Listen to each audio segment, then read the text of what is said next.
Welcome to the voice of hygiene. ഇന്ന് നാം ചായയെക്കുറിച്ച് പറയേണ്ടി വന്നിരിക്കുകയാണ്.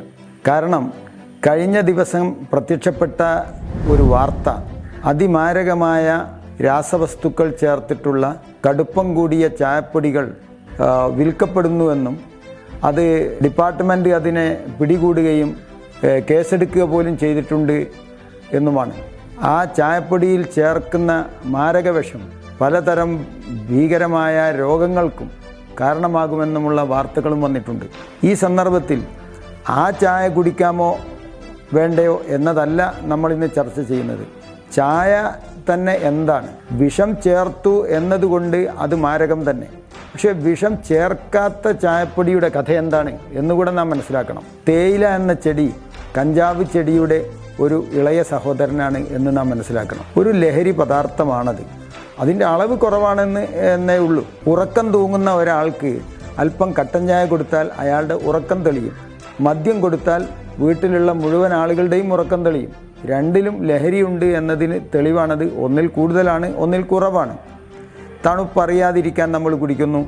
അത് ചായ കുടിച്ചാലും കള്ള് കുടിച്ചാലും ഒരേ സ്വഭാവം തന്നെയാണ്, പക്ഷേ ഒന്നിലധികമാണ് എന്നേ ഉള്ളൂ. തേയില എന്ന ചെടിയിൽ തീൻ എന്നും ടാനിൻ എന്നും പേരുള്ള രണ്ട് ലഹരി ഘടകങ്ങളുണ്ട്. പിന്നെ അതിൽ അടിക്കുന്ന കീടനാശിനിയുണ്ട്. നിറത്തിന് വേണ്ടി, മണത്തിന് വേണ്ടി, രുചിക്ക് വേണ്ടി, കടുപ്പത്തിന് വേണ്ടി 4 തരം രാസവസ്തുക്കൾ വേറെയും ചേർക്കുന്നുണ്ട്. അപ്പോൾ കറുത്ത ചായപ്പൊടിയിൽ, ഒരു സ്പൂൺ ചായപ്പൊടിയിൽ 7ഓളം കെമിക്കൽസും ലഹരി ഘടകങ്ങളുമുണ്ട് എന്ന് നാം മനസ്സിലാക്കണം. യൂറോപ്യൻസ് തണുത്ത് വിറക്കുന്ന നാട്ടിൽ ജീവിക്കുമ്പോൾ തണുപ്പറിയാതിരിക്കാൻ വേണ്ടി കുടിച്ചതാണ് ചായയും കാപ്പിയും വിദേശ മദ്യങ്ങൾ എന്ന് പറയുന്നവരുടെ മദ്യവും സിഗരറ്റുമെല്ലാം. ആ ഒരു ശീലം നമ്മൾ മലയാളികളിലേക്കും ഇന്ത്യക്കാരിലേക്കും ലോകമെമ്പാടും പടർന്നു പന്തലിച്ചു എന്ന് മാത്രമേ ഉള്ളൂ. മാത്രവുമല്ല, ഒരാൾ ചായ കുടിക്കുമ്പോൾ അയാൾക്ക് തലവേദനയ്ക്ക് ആശ്വാസം കിട്ടും. ആർക്കാണത്? സ്ഥിരമായി ചായ കുടിച്ച് ശീലിച്ചവന്. അത് കിട്ടാതിരിക്കുമ്പോൾ ഒന്ന് കുടിച്ചു കൊടുത്താൽ. എന്നാൽ ഇന്ന് വരെ ചായയും കാപ്പിയും കുടിക്കാത്ത ഒരാളെ സംബന്ധിച്ചിടത്തോളം അയാൾക്ക് ആദ്യമായി ചായയോ കാപ്പിയോ കുടിച്ചാൽ തലവേദന വരും. കാരണം അതൊരു പോയ്സൺ അങ്ങോട്ട് കയറിപ്പോവുകയാണ് എന്നതുകൊണ്ടാണ്, മറ്റേത് ഇറങ്ങി വരികയാണ് എന്നതുകൊണ്ടുമാണ്. 3 ദിവസമാണ് ഇതിൻ്റെ പ്രയാസം അനുഭവപ്പെടുക. പിന്നെ പ്രയാസം നമ്മൾക്ക് ഫീൽ ചെയ്യുകയില്ല, അനുഭവപ്പെടില്ല എന്ന് മാത്രമേ ഉള്ളൂ.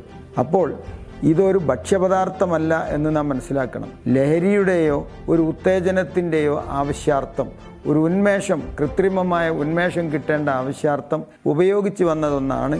അത് സ്ഥിരമായി കുടിക്കുന്നത് ഒരിക്കലും അഭിലഷണീയമല്ല. വല്ലപ്പോഴും അല്പസ്വല്പം എവിടെ നിന്നെങ്കിലും കുടിച്ചു പോയി എന്നതുകൊണ്ട് പ്രശ്നമുണ്ടാവില്ല.